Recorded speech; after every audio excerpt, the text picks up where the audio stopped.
Ora viva, boa tarde, mais uma vez. Sejam muito bem-vindos à Livraria Arquivo, sejam muito bem-vindos ao lançamento do livro O Caminho Perfeito, um novo livro do José Luís Peixoto, uma edição da Quetzal. Para Arquivo é uma honra, um prazer, é com grande satisfação que recebemos o José Luís, que recebemos o lançamento do seu novo livro. Eu não sei se sabem, mas o caminho do José Luís Peixoto também tem passado pelo Arquivo. Ele esteve no ano 2000 para apresentar o livro Morreste-me pela primeira vez. Já nos visitou noutras ocasiões e agora está aqui com o Caminho Perfeito. Para nós tem sido um caminho absolutamente perfeito e é com grande alegria que recebemos o José Luís. Quero só deixar aqui uma palavra de agradecimento à editora do José Luís, que é a Quetzal, que está aqui representada pelo Francisco José Viegas. Muito obrigada também. E bom, meu nome é longo, estamos aqui para ouvir o José Luís. Obrigada. Bem, este livro, logo como o título indica, fala de um caminho, mas na realidade fala de vários caminhos. E continuando com esse paralelismo, tenho de começar por dizer que o caminho hoje até aqui não foi tão fácil como eu previa. Há muita gente a fazer ponte, a estrada tinha muita gente e eu também devia ter saído mais cedo. E por isso atrasei-me, desculpem. Espero que a partir de agora não haja mais atrasos. Este livro não é um livro fácil de explicar, não é um livro que eu consiga com muita facilidade dizer-vos exatamente o que é. E tem até há um aspecto que contribui para que realmente haja uma certa dificuldade em explicá-lo, que é o facto deste livro ter como eixo uma viagem, que na verdade são várias viagens, a um destino que acaba por ser muito marcante no livro e que acaba por fornecer o livro de toda a espécie de simbolismos para falar sobre os mais diversos temas, e que é a Tailândia. Mas dizia que esse é um perigo na apresentação deste livro, porque efetivamente não se trata de um livro sobre uma viagem à Tailândia. Não se trata de um livro que apenas descreva uma viagem à Tailândia. Pelo menos essa foi toda a minha intenção, não é? Ainda assim, também tentei não descartar e não ao contrário de aproveitar, desperdiçar. Tentei não desperdiçar, não é, esse elemento tão rico que é justamente a Tailândia, com todas as suas múltiplas facetas e com todas as suas com todos os seus aspectos e com todas as suas surpresas e interrogações, porque, e esse também é um tema do livro, a Tailândia é um país que hoje em dia é muito visitado, é um país que tem uma indústria do turismo imensa, que recebe milhões de turistas anualmente, mais de 30 milhões de turistas por ano, mas tem outros rostos, até porque o turismo, que é um tema também do livro em si próprio, é no fundo, em vários aspectos, a construção de uma narrativa, é a construção de uma história que nós, enquanto turistas, assimilamos e de certa forma experienciamos, mas que em muitos aspectos é uma construção e até em alguns aspectos também é uma simplificação e até em alguns momentos uma deturpação. E por isso,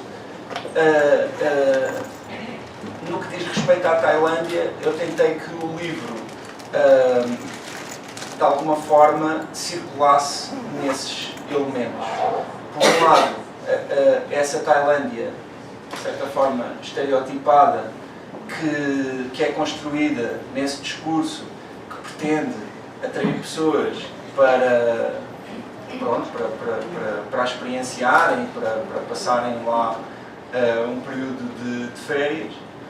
Por outro lado, outros elementos da Tailândia, e aí existe a história do país, que é muito interessante e surpreendente, e com a qual que também nos toca em alguns momentos, porque os portugueses tiveram presentes na Tailândia e até tiveram uma presença bastante impactante.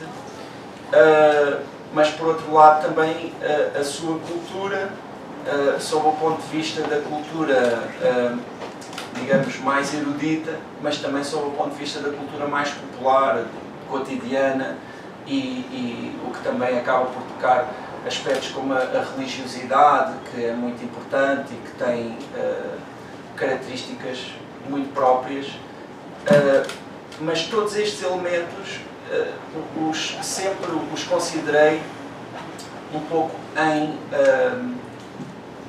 em reflexo, ou seja, tentando perceber, quer naquilo que se aproximam, no caso da minha experiência, mas acho que posso dizer da nossa experiência enquanto cultura, quer nos casos em que se afastam, o quanto é que esses elementos nos falavam sobre nós próprios.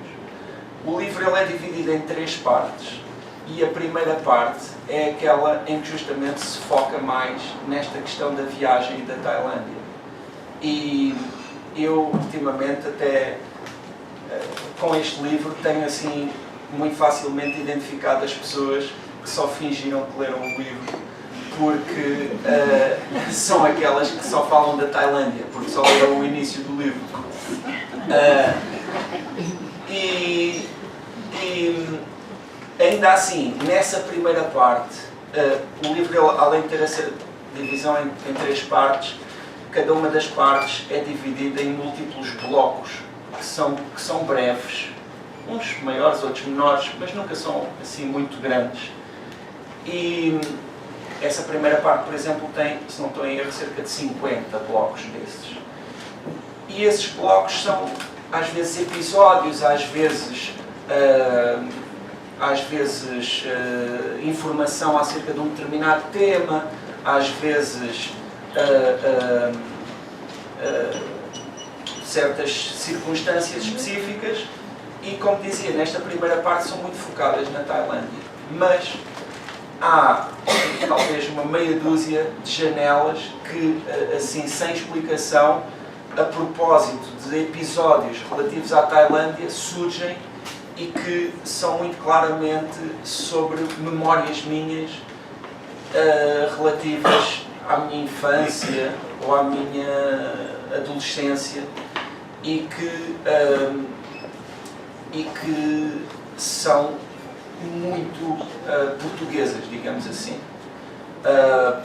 Por exemplo, logo nas primeiras páginas há aqui uma descrição de um templo em Bangkok, na Chinatown de Bangkok, onde acontece aquilo que acontece em vários templos e em vários espaços da Tailândia, que é a libertação de animais.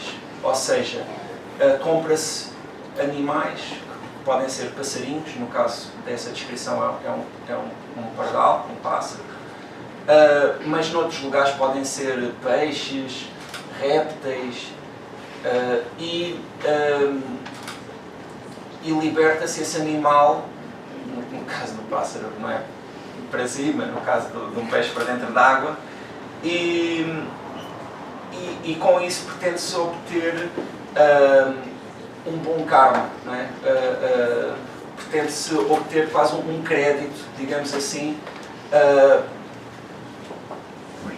por se ter feito essa boa ação. Acredita-se que, sob o ponto de vista do karma, se irá, o tempo nos irá devolver essa boa ação. E depois, logo a seguir a esse episódio, fala-se de um momento em que estou num lugar em que estive, que era a loja do Sr. Eliodoro, e que era uma loja talvez parecida com muitas outras lojas em Portugal, aquelas lojas de outros tempos,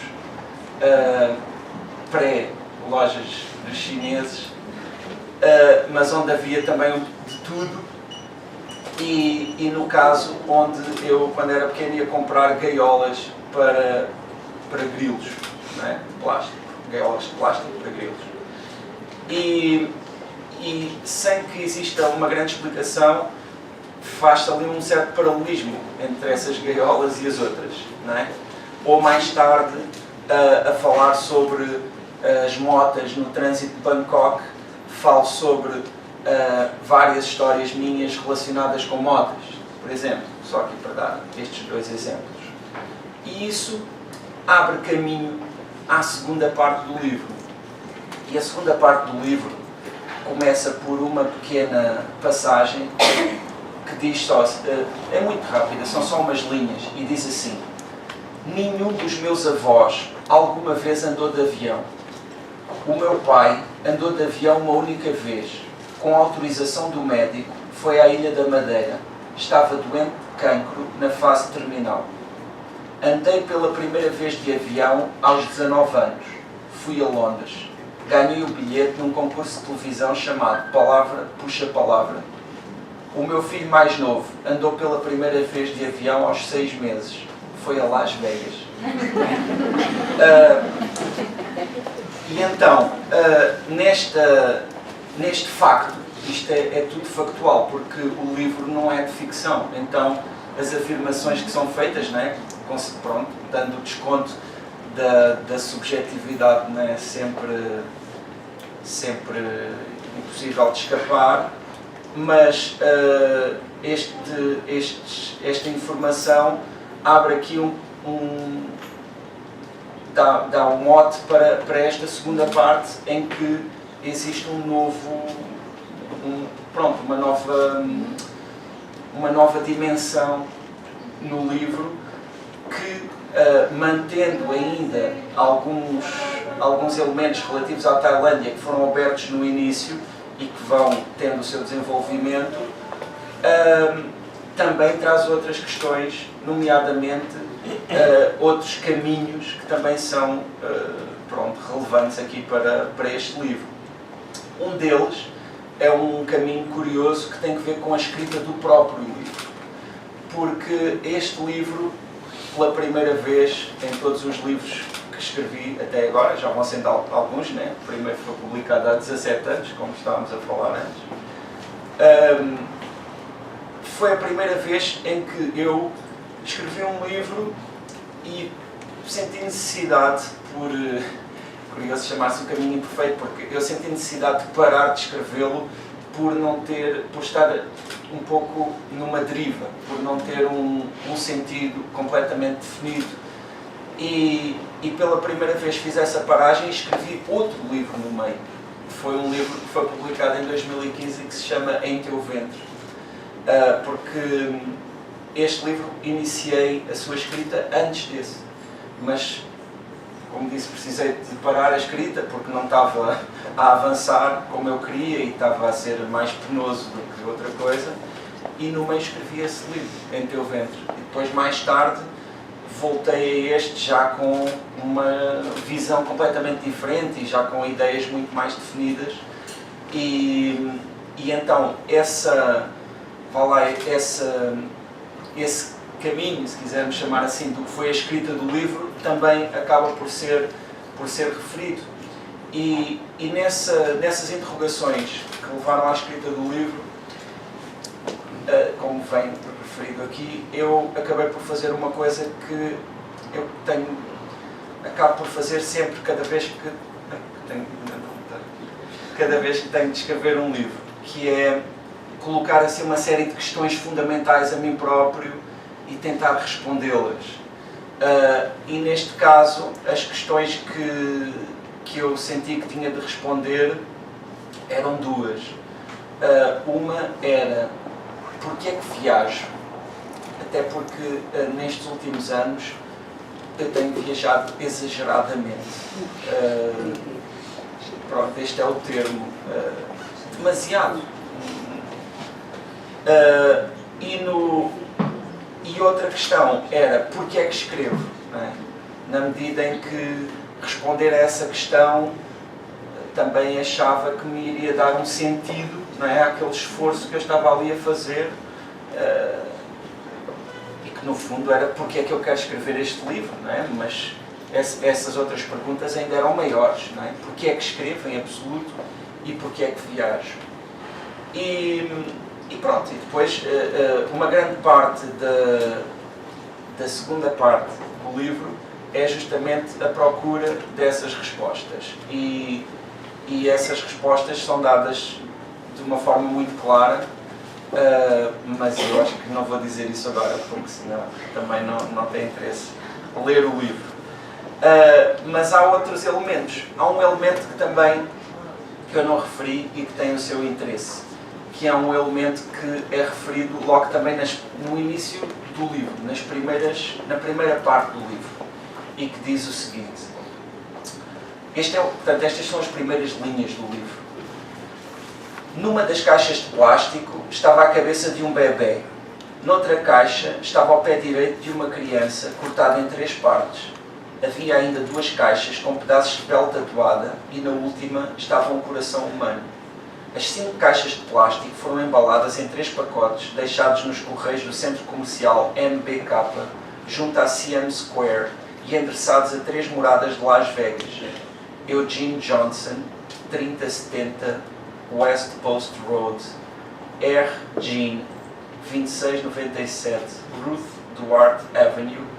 E Ryan Edward McPherson, 2913 Bernardo Lane. Essas encomendas foram despachadas como brinquedos para crianças, mas não chegaram a sair de Bangkok. Isto aconteceu. Estas pessoas tentaram enviar estas caixas plásticas com estes pedaços de corpo humano dentro de uma substância, que eu agora não me recordo exatamente como é que se chama, mas uma substância para conservá-las. E pronto, elas não chegaram a sair de Bangkok, foram apanhadas logo nos correios. Mas agora vou-vos contar uma coisa, mas acho que não estraga. O livro termina comigo nessas moradas, em Los Angeles. Aliás, em Las Vegas. E depois, pelo meio, também há uma série de paralelismos entre Tailândia, nomeadamente Bangkok, e Las Vegas.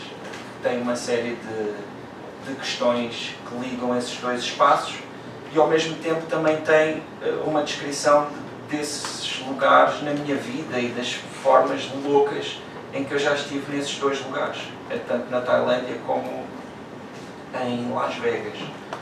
E pelo meio há uma série, como eu disse, é muito difícil de explicar o livro, não consigo imaginar o que é que estou a imaginar acerca deste livro, daquilo que eu estou a dizer, mas pronto. Pelo meio há uma série de elementos que são simbólicos, né, metafóricos, e que são recorrentes. Um deles é o karma, que já falei aqui, e que é uma ideia muito importante em toda a Ásia e que na Tailândia tem uma interpretação muito própria, com essa coisa do construir mérito, não é? Fazer boas ações para depois, mais tarde, esse mérito nos ser devolvido, não é? Essa ideia, mas também a ideia que está por baixo do karma, que é se os meus atos me vão regressar, não é? É porque todos os atos estão interligados. E também o livro presta muita atenção a como determinadas coisas no passado deram origem a outras e o quanto isso é fascinante. Olá.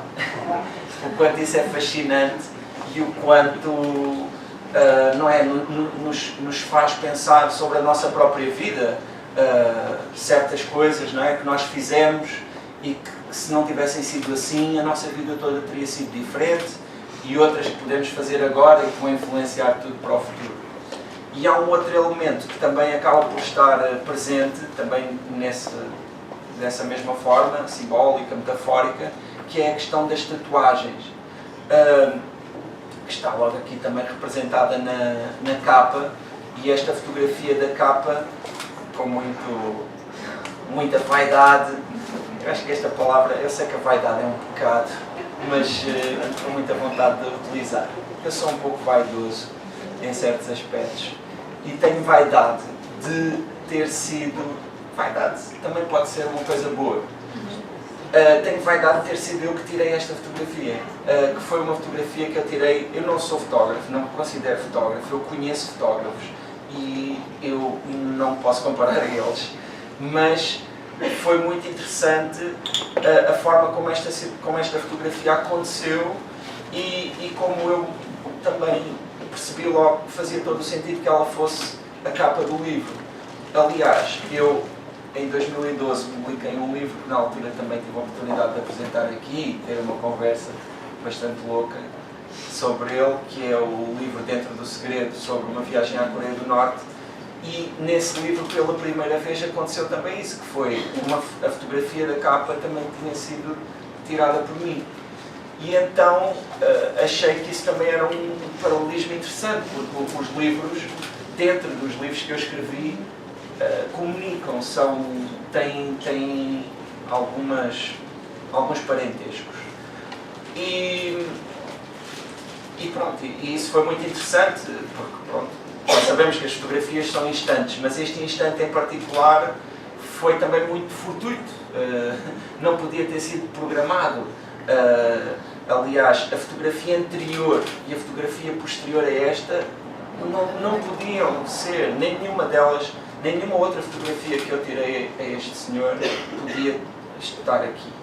E pronto, este é um senhor, curiosamente, tailandês, mas de origem chinesa, e é um carregador de volumes na Chinatown de Bangkok, que é uma Chinatown muito chinesa, verdadeiramente, porque fica próxima da China e depois porque a China tem uma enorme presença, a Tailândia tem uma enorme presença de chineses, cerca de mais de 10% da população são de origem chinesa.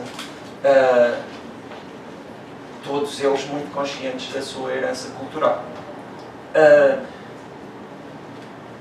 Há aqui descrições relativas a várias viagens na Tailândia, mas a principal, aquela que está mais referida, foi feita com um amigo meu, que é o Hugo Makarov, que tem este nome fantástico, mas que é uma pessoa que existe mesmo e que inclusivamente fez estas imagens que acompanham as divisões do livro. Portanto, esta é a primeira, depois aqui a segunda, que são todas imagens relativas à Tailândia, não é? E aqui a terceira. E o Makarov tem a curiosidade de ser tatuador. Ele faz tatuagens e tem muitas tatuagens. Na Tailândia, as tatuagens também são um elemento muito, pronto, com uma tradição muito grande, porque, como quase tudo, é-lhe associada uma grande carga simbólica, mas queria dizer mais supersticiosa, não é? Normalmente, pronto, tatuam-se há vários tipos de tatuagens, mas, por exemplo, há um tipo que é tatuagens com animais. A Angelina Jolie até tem um tigre, que foi feito na Tailândia, que também é referido aqui e que também é um tema interessante. Normalmente essas tatuagens com animais pretendem dar a quem as faz certas características do animal, digamos assim. Mas é curioso, lembrei-me agora da Angelina Jolie, há assim um certo piscar de olho também a muita cultura popular ocidental e a forma como ela retrata a Tailândia, nomeadamente, lembrei-me agora da Angelina Jolie, mas também é referido o Leonardo DiCaprio Também é referido aquele filme que se chama Ressaca, Hangover, que tem o primeiro é em Las Vegas e o segundo é em Bangkok. E entre outras coisas, livros, muitos livros e alguns outros produtos assim, culturais, porque também há a questão do Ocidente, Oriente, que está muito presente no livro, porque, a meu ver, a Tailândia também coloca muito essa questão. A Tailândia, que antes se chamava Sião, por exemplo, e que mudou de nome até pela sua relação com o Ocidente. Há vários aspectos, até da história da Tailândia, como, por exemplo, um ditador nos anos 30 que teve muita importância e que, por ser muito contrário à influência dos chineses na sociedade tailandesa, fez campanhas, por exemplo, enormes para os maridos darem beijos às mulheres, que era uma coisa que não é da tradição tailandesa, ou para usarem calças, certas coisas assim divertidas. Mas também, por outro lado, há um aspecto curioso, que é referido, e que é a denominação dos ocidentais na Tailândia, que são, há uma palavra que é Farang, que é a palavra que é utilizada para os ocidentais, preferência para os ocidentais brancos, europeus ou americanos, e que não é nada lisonjeira. Eu, por exemplo, tenho aqui logo no início uma passagem sobre isso, que é toda assim, é uma dessas passagens mais informativas, digamos assim, e que diz assim, é muito curta. Farang é a palavra que os tailandeses usam para se referir aos estrangeiros ocidentais brancos. Há mais de 400 anos, mercadores portugueses levaram as primeiras goiabas para a Tailândia. Entre muitas outras hipóteses, essa é uma das origens prováveis de chamar-se Farang aos estrangeiros brancos. Em tailandês, goiaba diz-se Farang. Às vezes, entre sons, é possível distinguir as sílabas de Farang, acompanhada por prefixos, sufixos ou outras palavras, é usada também como parte dos nomes de produtos que chegaram pelas mãos dos estrangeiros brancos. Batata diz-se Man Farang, pastilha diz-se Mac Farang, coentro diz Fac Chi Farang. Aos turistas ocidentais brancos de baixos recursos, sandálias e mochila, os tailandeses chamam Farang Kinok, que significa literalmente Farang cocó de pássaro.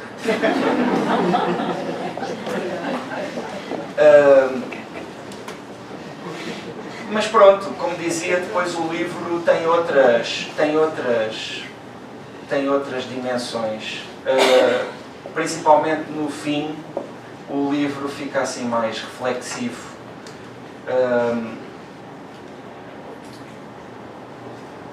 E tem, vá lá, algumas teorias sobre alguns temas que vêm a propósito e que, pronto, algumas são mais provocadoras, não têm de concordar com todas, às vezes nem eu próprio concordo com todas,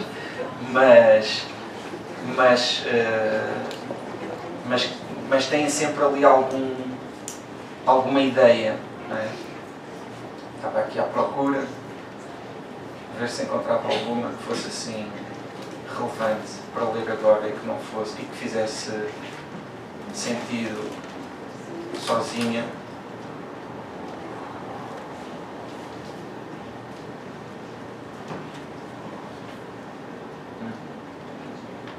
Esta é assim um bocadinho provocadora também. Diz assim: a ideia de que já não existem lugares por explorar é absurda. A ideia de que tudo está visto é um insulto ao mundo. Ao equívoco dos pronomes pessoais. Não existe esse nós de que falam. Nós não fomos ao Polo Norte, não fomos à Lua. Eu, pelo menos, não fui. A viagem é sempre um encontro entre eu e tu, nunca entre nós e vós. nós e vós é demasiado vasto, abstrato, impossível. Sabemos dizer a palavra tudo, mas não sabemos entendê-la. Mesmo os que estiveram lá a representar-nos sem procuração ficariam admirados com o tanto que ignoram acerca dos lugares que descobriram. Um lugar nunca se dá por completamente descoberto. Nada que esteja vivo se descobre para sempre. A virgindade é uma exigência de imbecis. Conhecer não é ser o primeiro a chegar. Os primeiros não sabem necessariamente mais do que os outros. Os que vão depois, se conseguirem resistir às marés de clichês e slogans publicitários, país dos sorrisos, podem continuar a encontrar novidade, mesmo seguindo ao lado de milhares de turistas. Na oferta infinita de perspectivas, há sempre singularidades por enxergar. Encontrá-las requer demandas semelhantes às que foram realizadas pelos exploradores convencionais, homens de barba, gente de outras eras. Continua a ser necessário atravessar oceanos com jangadas, abrir passagem na selva acatanada, enfrentar o desconhecido. Mesmo que os oceanos já não sejam literais, mesmo que as selvas já não sejam literais, seguimos em jangadas diferentes, com katanas diferentes, perante um desconhecido exatamente igual. Quem insiste que tudo está visto, tem um tudo muito pequeno.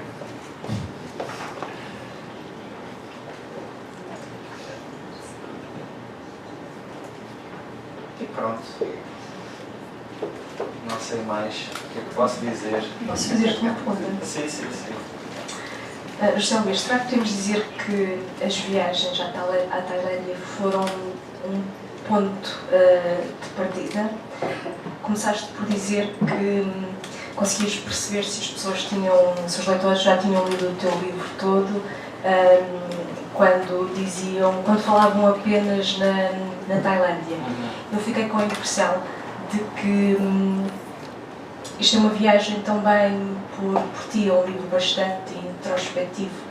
Mencionaste vários momentos da tua infância, da tua adolescência, como disseste, falas no teu pai, na tua mãe, nos teus irmãos, nas tuas irmãs, nos teus filhos. Fiquei precisamente com essa ideia, quando terminei o livro, que isto é uma viagem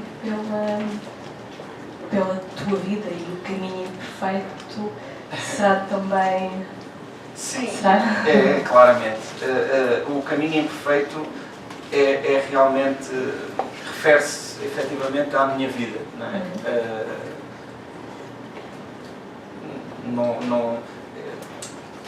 Todas as outras referências que nós possamos encontrar dentro desta expressão caminho imperfeito são sempre secundárias perante essa, não é? Que é o facto de se tratar de uma reflexão sobre a minha vida e eu espero que na mesma boleia quem lê também possa trazer para ali algumas reflexões sobre a sua própria vida, porque no fundo a minha vida não é assim tão interessante para os outros, não é? Apenas como modelo para que os outros, não é, pensem também sobre si próprios, porque eu acho que qualquer viagem coloca-nos sempre perante o outro, não é? Perante aquilo que é diferente de nós. Mas estarmos perante aquilo que é diferente de nós, muitas vezes é um pretexto altamente útil para nos vermos a nós. Porque vermos os outros é muito mais fácil. Os outros estão ali, temos a distância, temos a perspectiva, não é? Temos a capacidade. Agora, vermos a nós, precisamos de espelhos. Não é? E os espelhos têm muitas formas, não são só aquele lá da casa de banho que fica embaciado quando, não é, tomamos banhos longos. Às vezes o espelho é justamente a comparação com os outros, às vezes é a forma como interagimos com os outros, não é? Porque nós estamos constantemente a descobrir-nos, estamos constantemente a descobrir o que é suposto fazermos, não é? E agora, sou pai, o que é que eu faço, não é? E agora, tenho 50 anos, o que é que eu faço, não é? Quer dizer, não há exatamente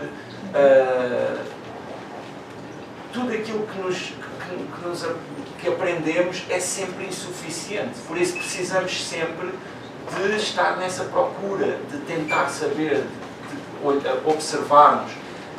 Até há um outro aspecto também, que tem a ver com esta questão das viagens, que é nós, se não olharmos periodicamente para nós, se não atualizarmos o olhar que temos perante nós, então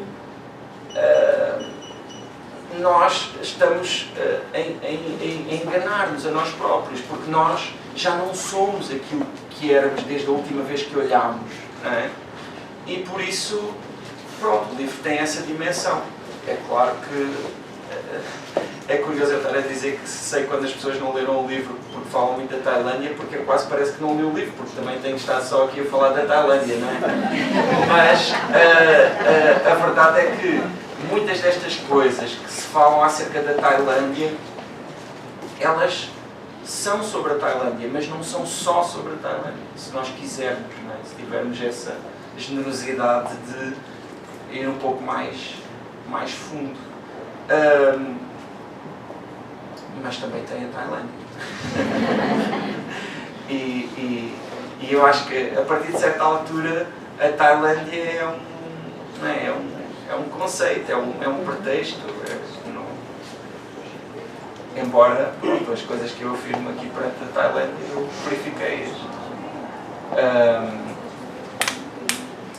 Chega um ponto em que alguém te diz: eu estive na Tailândia e não era nada assim. Exato. Tu próprio chegas também a essa conclusão. Quando ouves alguém a falar da Tailândia, ou quando lês aquilo que escreveste, pensas: eu estive lá e não era assim.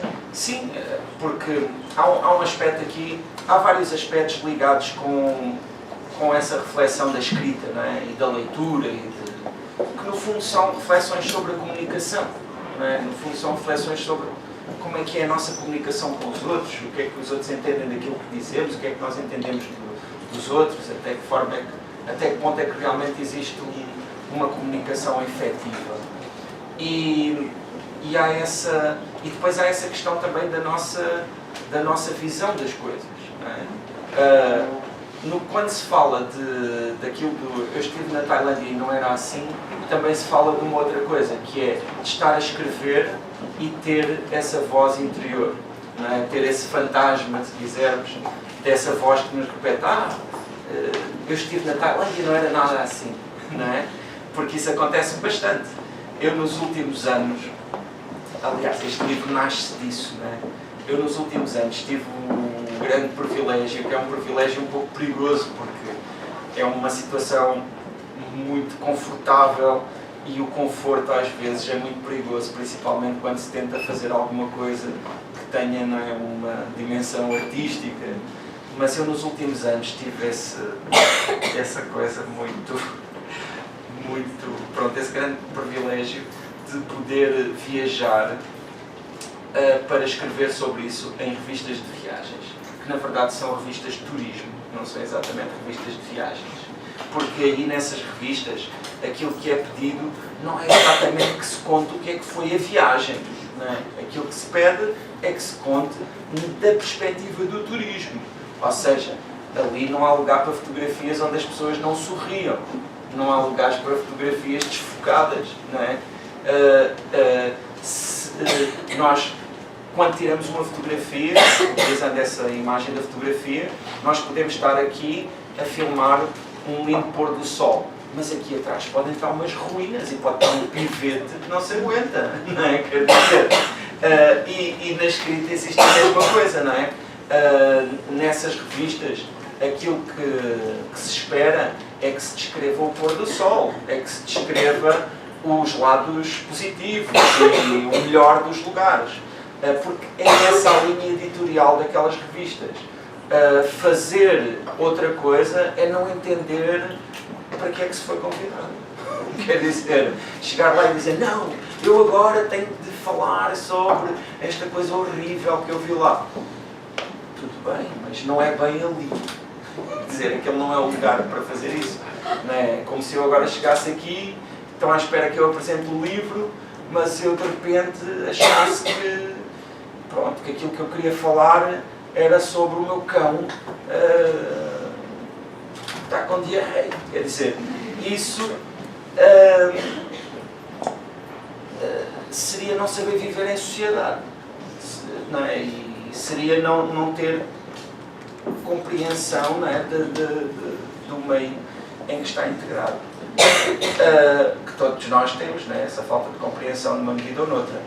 Ainda assim, no que diz respeito a esses textos, são textos que literariamente não são um grande desafio, porque justamente têm essa grande condicionante, não é? Que é de terem de dar aquele retrato, que é um retrato, não é? É como se eu fosse um pintor e fosse fazer retratos, mas me dissessem, pronto, mas todas as pessoas têm de ficar bem e têm de ficar contentes, não é? Isso aí, pronto, não é? Tinha uma condicionante grande. No livro não tenho isso, não é? No livro posso escrever o que eu quiser. Ainda assim, e muitas vezes escrevo muitas coisas, não é? Que, pronto, na Tailândia há muita preocupação com o turismo, e há autoridades oficiais que tomam conta das questões do turismo, e essas já não iam gostar muito de algumas coisas, não é? Que aqui falo. Ainda assim, o balanço da Tailândia é positivo, mas queria dizer que nestes últimos anos tivesse a oportunidade de fazer essas viagens, não é?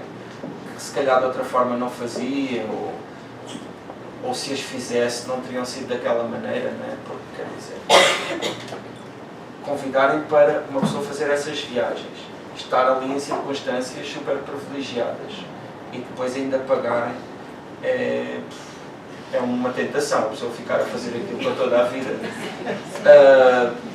Mas pronto. Mas isso ajudou-me a fazer a aprofundar uma descoberta que de outra forma seria mais difícil. Embora nenhuma destas... Bem, das 4 viagens que fiz à Tailândia, uma, que foi a que deu menos aqui no livro, foi feita para escrever para uma dessas revistas. E isso também é referido. Mas, dizia, essas viagens permitiram-me ter uma oportunidade de conhecer um pouco melhor a Ásia. E a Ásia realmente é um continente fascinante, que em muitos aspectos, não é? Sendo que o Sudeste Asiático é uma coisa, outras partes do continente são outra, porque é um continente imenso, não é? E culturalmente altamente rico. Ainda assim, a Ásia, falando assim genericamente, parece-me realmente muito diferente, não é? Tem condições civilizacionais muito próprias e diferentes, e existem aspectos da cultura, aspectos íntimos da cultura, que são muito diferentes. Por exemplo, no caso da Tailândia, que também seria verdade em relação a outros países, mas no caso da Tailândia há, por exemplo, a questão da não confrontação, que para nós, por exemplo, é completamente diferente da nossa realidade. Ou seja, o confronto e o conflito aberto entre duas pessoas é um tabu absoluto na sociedade. Então as pessoas os casais não discutem abertamente, não é? Aqueles debates de futebol onde o Francisco, que não sei se foi fumar, participa, também não existem na televisão tailandesa. E porque aquele conflito aberto não existe. E isso é logo uma mudança enorme na forma toda de uma sociedade existir. Está aqui uma parte que diz assim: Sudarat explicou-me que irritação significa fraqueza, impaciência significa falta de controle, É muito difícil encontrar um tailandês que levante a voz. Críticas públicas são vergonhosas e insuportáveis. Faz falta prestar atenção aos sinais menos óbvios. Um sorriso pode significar embaraço, pode ser uma fuga. O confronto aberto deve ser evitado ao máximo. Uns não o provocam, e se acontecer por acidente, os outros não o aceitam. Ninguém discorda de ninguém. À vista, o desacordo não existe. Tudo é preferível a uma disputa. Deve ter-se cuidado para não colocar questões que deixem o outro sem saída. Não ter resposta é uma humilhação, uma perda de face. Como noutros países asiáticos, perder a face é uma desonra irreversível. Cuidado com aquele que cair nesse desespero. Não tem mais nada a perder. Mas os tailandeses preferem a mentira ao conflito? Perguntei. Sudarat sorriu. Por exemplo, na Tailândia há uma coisa curiosa. Na Tailândia e não só, noutros países da Ásia também, há uma coisa curiosa que acontece, que é perguntar uma direção a uma pessoa na rua. Onde é que é o hospital? A pessoa responde sempre, mesmo que não faça a mínima ideia. Porque há esse conceito de perder a face, que é da pessoa ficar sem saída, sair-se mal, não é? E então isso às vezes é complicado, porque às vezes a pessoa pode andar ali horas e horas para um lado e para o outro e ninguém lhe diz exatamente onde é que é, mas toda a gente responde. O que é complicado. Mesmo quando se apanha transportes, não é, os famosos tuk-tuks ou motas ou táxis, entra-se lá para dentro. Eles não fazem ideia para onde é que vão. Mas, pronto, em algum momento, depois a pessoa percebe-se que eles perguntam a toda a gente, param, vão embora, ficamos lá no tuk-tuk. E pronto. Sim, sim, sim. Não é preciso microfone. Estes objetos, porque despersonalizam um bocado. Antes de mais, parabéns pelo livro. Eu não li ainda o livro. É normal. Mas retive aqui 3 ideias que gostava de partilhar contigo e saber se estás de acordo. Antes de mais, gostava de perguntar se este livro foi um bebê tirado a ferros. Foi? Foi, um pouco. A partir de certa altura, depois começou a escorregar bem. Mas ali houve uns momentos em que foi preciso pôr as tais tenazes. Então, eu acho que em qualquer processo criativo, seja em que área for, escrita, pintura, enfim, há sempre um marco, um cunho pessoal. É impossível não haver num processo criativo. Neste livro, pelo que tu descreveste, estou-te a tratar por tu, espero não haver problema, és da minha idade. Neste livro, parece-me que mais do que um marco pessoal natural de um processo criativo, existe uma grande identidade tua, é muito identitário. Ou seja, quase que me dá vontade de perguntar se o caminho imperfeito é o caminho para o autoconhecimento. Bem, essa é uma pergunta que é difícil de responder completamente, porque essa é quase a pergunta, não é, que existe por baixo de todas as perguntas, é a grande pergunta.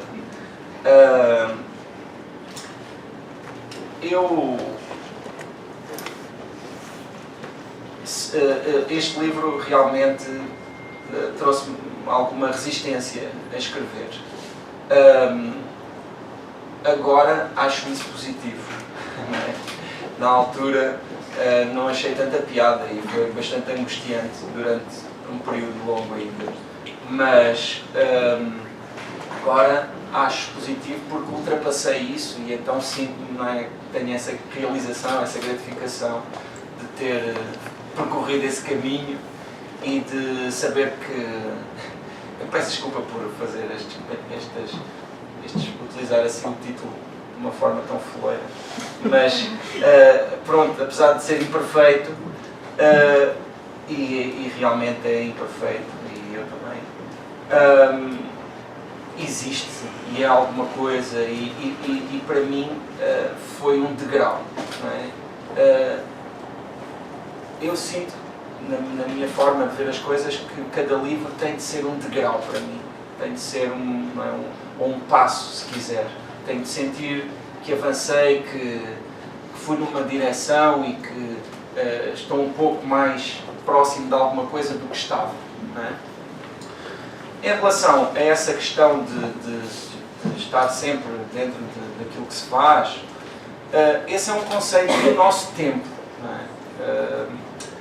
Do nosso tempo, assim, falando de uma forma vasta, não é exatamente do nosso tempo, mas é do nosso tempo no sentido em que houve um tempo em que não era exatamente assim. Na arte, houve um tempo em que, de certa forma, os artesãos passaram a artistas e em que começaram a assinar e em que o nome começou a ter essa importância. E é justamente ali o romantismo, não é, que traz essa ideia de o trabalho ser uma expressão da alma, se quisermos usar essa palavra, de quem o produziu.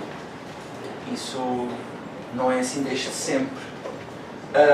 Mas eu, sob o ponto de vista artístico, sou muito romântico. Os meus livros têm uma...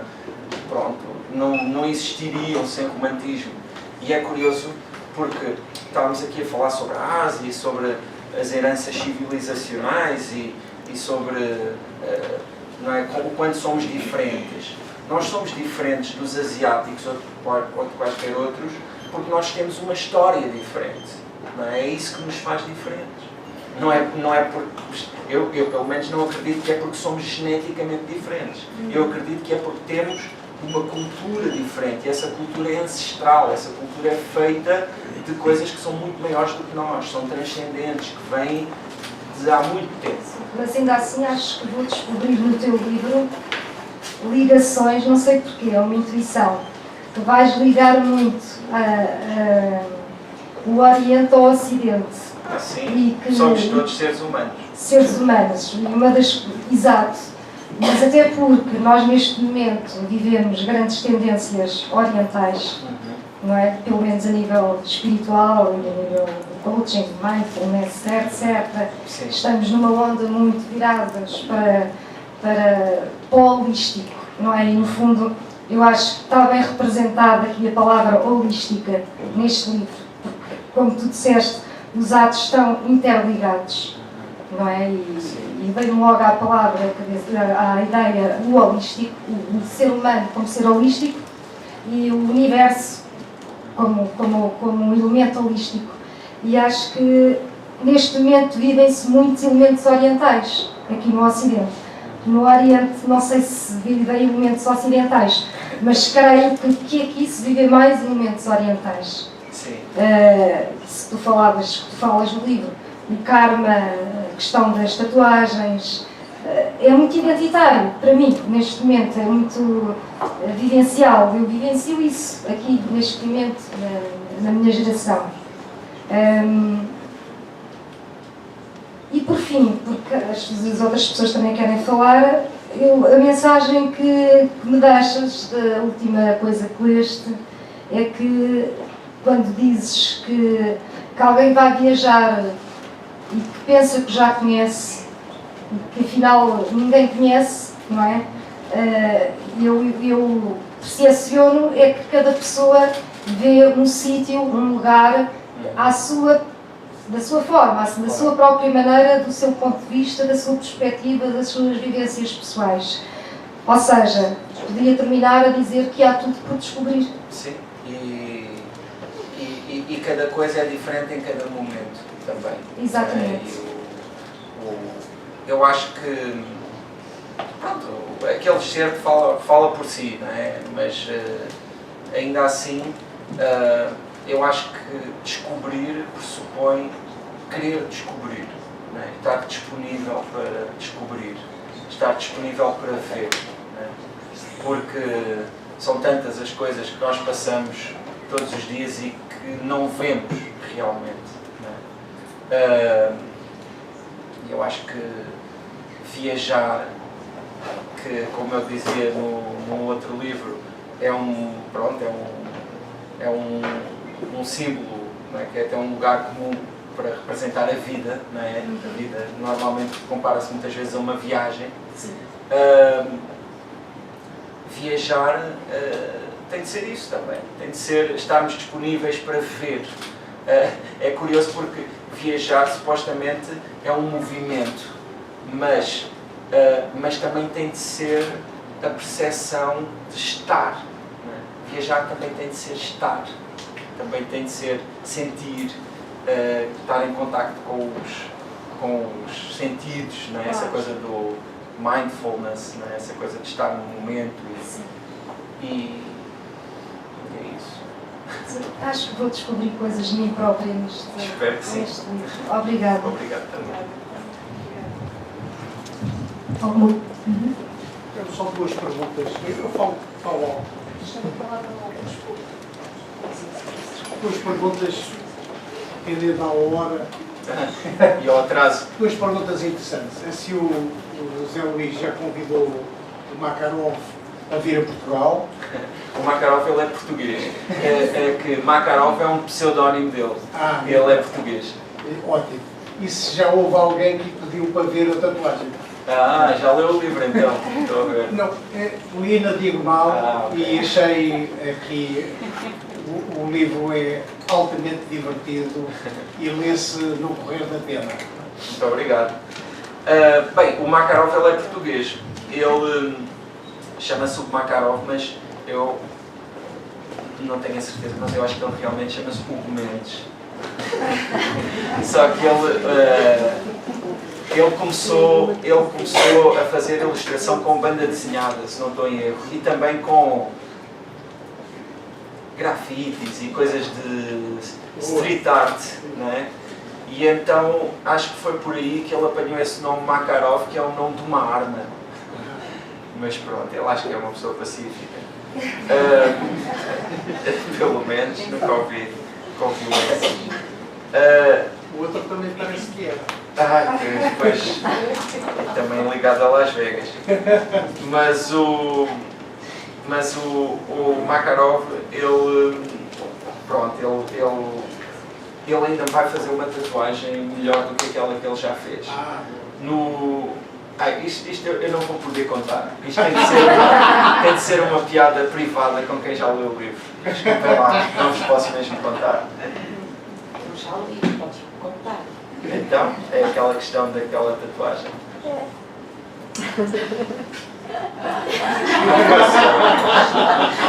Pronto, depois quando lerem um livro, mandem-me um e-mail. Ou digam alguma coisa no Facebook. Alguma pergunta mais? Algum comentário? Olá, porque cada livro é um grau e eu tive o prazer de ler já alguns dos seus livros e cada um deles portanto, melhor ainda, e este li o livro todo. Já leu? No fim de semana, sim. E parabéns, adorei o livro. E cheguei à parte final, acabei no número 3070 da West Coast Road. E a minha pergunta é se alguém abriu a porta. Isso eu também não posso dizer. Só me fazem perguntas que eu não posso responder. Já calculei. Também há uma passagem de caminhos muito próprios do José Luís e também meus que levaram à minha infância também, que é o caso onde falo da laranjada, da cães da galinha, que geralmente eram os fins de semana, nas tais mesas com os seus napões de renda, portanto eram aqueles jantares de família e achei muito bom, muito interessante. Sim, este livro, eu vou-vos dizer uma coisa aqui curiosa, que é, estávamos aqui há pouco a falar e normalmente quando eu venho aqui à Arquivo falamos sempre disso, do lançamento desse livro Morreste. E pronto, que é um livro muito importante, foi o meu primeiro livro, além de ser um livro muito pessoal, muito íntimo, que na altura que eu escrevi, né, foi uma coisa muito sentida e ao longo do tempo é um livro que me tem acompanhado muito e que também tem uma comunicação grande com muitas pessoas e que é sempre muito forte e muito íntimo. E eu vou-vos dizer uma coisa que é assim, também íntima, e que tem a ver com isso, que é, ao escrever este livro, eu percebi que não vale a pena ignorar o óbvio. Eu vou sempre escrever sobre o meu pai. Os meus livros vão ser sempre sobre esse tema. As perspectivas não são as mesmas, porque eu não vivo esse assunto da mesma forma. Hoje eu não o vejo da mesma forma. No entanto, quando eu digo que vão ser sempre sobre o meu pai, o que eu quero dizer é que vão ser sempre sobre alguma coisa que nasce daí. Não quer dizer que sejam exatamente sobre o meu pai, mas são sempre sobre alguma coisa que nasce daí e que é aquilo que eu tenho para desvendar e que eu acho que eu nunca vou desvendar completamente. Este livro, há uns tempos, aconteceu uma coisa curiosa, porque isto de escrever livros, assim como eu tenho escrito, e também já com o tempo que tem passado, não é? Porque já são 17 anos, também já não é assim, não é? Eu sei que é como aquele anúncio do Pedro Lamir, tem cara de miúdo, mas já tive mais, né? Mas são muito verdade. Isto nos anos 80. Só lembrar-me deste anúncio já mostra que não sou tão miúdo. Mas pronto. Mas ainda assim, há pouco tempo, não resisto a partilhar isto convosco. Há uns tempos, o meu filho estava para ir a uma festa de anos que não foi, de uma outra criança. Mas a festa de anos era só de família, então não tinha lá assim muitas crianças, nem jovens, era só pessoas mais velhas, apesar de ser uma festa de uma criança. E eu depois a falar com ele, disse-lhe assim, olha, não perdeste nada, os únicos jovens lá era eu e mais não sei quem. E ele olhou assim para mim, mesmo a dizer, bem, se estes eram os jovens. Ou seja, pronto, isto tudo assim, um bocadinho agora aqui à parte. Bem dizia, o facto de publicar livros assim já há um certo tempo tem-me dado assim umas coisas curiosas. E uma delas tem sido a oportunidade, às vezes, de ver pessoas que fazem trabalhos sobre os livros. E isso é muito interessante, porque essas pessoas dedicam-se realmente a lê-los de uma forma que é muito diferente, não é? De uma leitura mais lúdica e que também é muito diferente da minha própria leitura, porque eu, quando estou a escrever os livros, estou muito neles, mas depois também me liberto deles e começo a pensar noutras coisas e não fico sempre ali a relacionar todos os aspectos e etc. E então, há uns tempos, assisti a uma apresentação de um trabalho assim académico sobre vários livros meus, que falava justamente sobre a questão do pai, que é um tema muito presente em muitos livros meus, mas que falava de uma questão curiosa que eu nunca tinha realmente apercebido, e acho que esse trabalho é que acabou por influenciar também este livro, que era da forma como nos meus livros eu me referia ao pai e da relação que existia enquanto filho com esse pai, mas depois como me referia aos filhos e da diferença que existia na relação com os filhos. Não é? Isto para dizer que esse tema não é só um, não, é um tema enorme, enorme. Aliás, vou agora fazer aqui publicidade. Eu cada vez que falo para o Francisco José Viegas, ele nunca me ouve. Está sempre... ele está a ouvir. Então pronto, vou aqui fazer publicidade a um livro publicado ali pelo Francisco, que eu ando a ler, que é fascinante. E que se chama, acho que se chama Longe da Árvore, não é? É fascinante esse livro.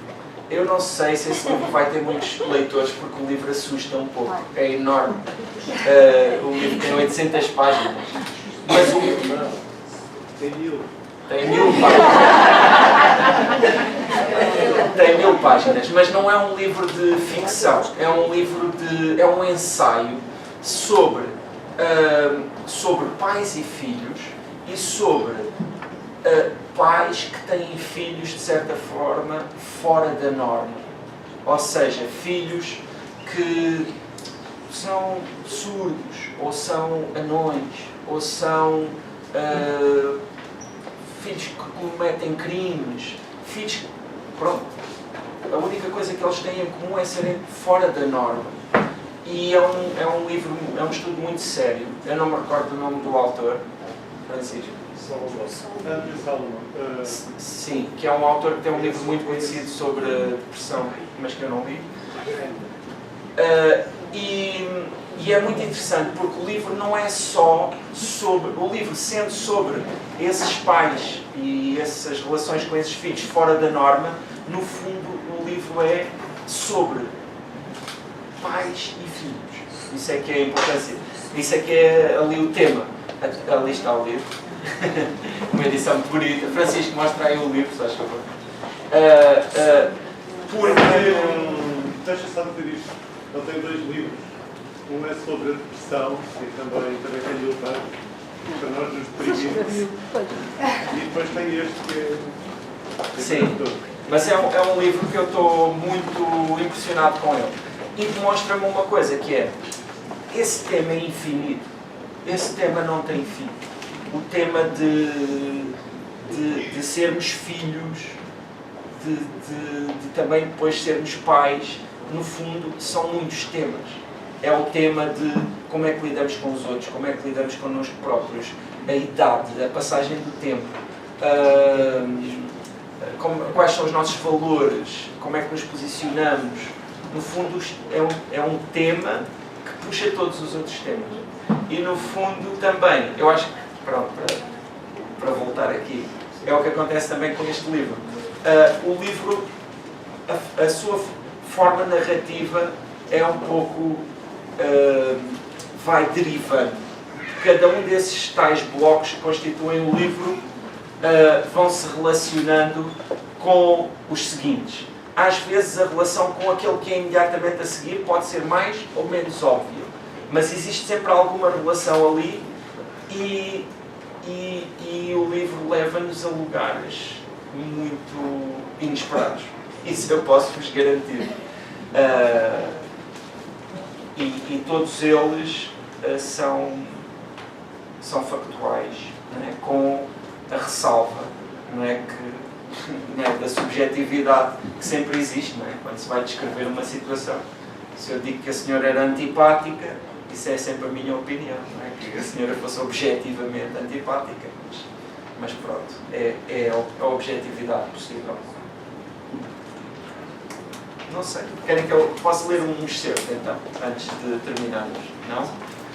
Então vou ler um excerto. Há aqui algumas passagens meio quase obscenas, né? Mas a Tailândia também tem um lado obsceno, importante até.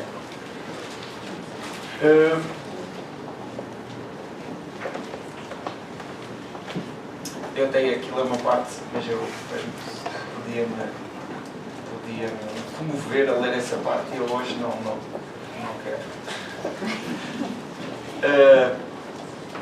Mas vou ler aqui uma dessas passagens que fala de Portugal.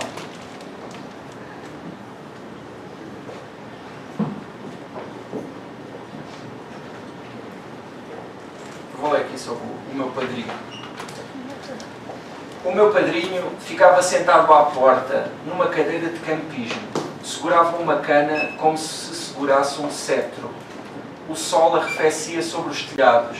Caía ainda algum resto de luz, muito raso, sobre as pedras da rua. A poucas dezenas de metros da casa do meu padrinho, da sua porta, ficava a loja do Sr. Eliodoro.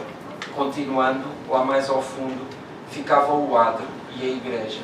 À hora certa, quando tocava o sino, acabavam as conversas. Apenas se ouvia o estrondo das badaladas. O meu padrinho era moco. Tínhamos sempre de gritar. Repetir qualquer palavra por 3 ou 4 vezes. Já não aguentava o peso da bengala ou de cajados. Só podia com a cana, porque tinha 90 e muitos anos. Ou talvez já tivesse passado dos 100. De certeza que tinha mais de 96. Essa foi a idade com que deixou de trabalhar na Corela. Antes, muito magro, não afligia a burra que o levava de manhã e que o trazia à tarde, os alforjes cheios de cortiça. Lá, na Corela, onde nos juntávamos a fazer piqueniques na segunda-feira de Páscoa, o meu padrinho tinha uma horta, colmeias, um marmeleiro que dava bons marmelos, um poço e uma cabana onde guardava ferramentas e o que precisasse. Depois vendeu a burra, já não tinha capacidade. Sentado à porta, numa cadeira de campismo, de certeza que tinha menos de 104 anos. Essa foi a idade com que morreu, 1994. Queixava-se de ninguém o levar à Corela. Durante décadas tinha passado os dias naquela terra e de uma vez deixou de poder vê-la. Gostava-lhe muito, falava muito disso. A partir de certa altura, teria eu uns 14 anos, fez saber que estava à espera que completasse os 16, tirasse a licença de motorizada e o levasse a ver a Corela. Eu não era desses rapazes que gostam de motas ou de carros, que conhecem marcas e discutem cilindradas. No Largo do Terreiro, a pouca distância da sociedade, quando os rapazes falavam de motas, eu aliava-me, perdia-me no interior dos meus pensamentos. Um dia, sem que lhe pedisse, o meu pai mandou arranjar a moto que já não usava, mandou afiná-la.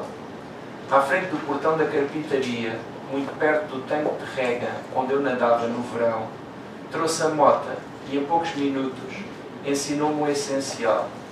Então, depois do seu exame, sentei-me muito direito e compenetrado, mas larguei a embreagem demasiado depressa, rodei o acelerador à mesma velocidade e a roda da frente levantou-se no ar, grande alarido, o motor a esforçar-se numa algazarra prolongada, a moto a cair, a arriscar-se, o meu pai a brigar.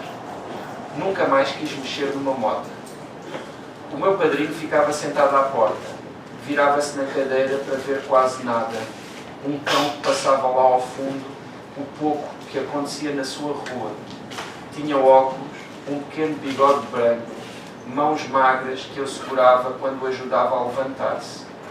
Não sou capaz de esquecer as vezes em que me sentei com ele, a ouvir histórias na sua voz de velho. Até morrer, esperou que eu o levasse à Corela.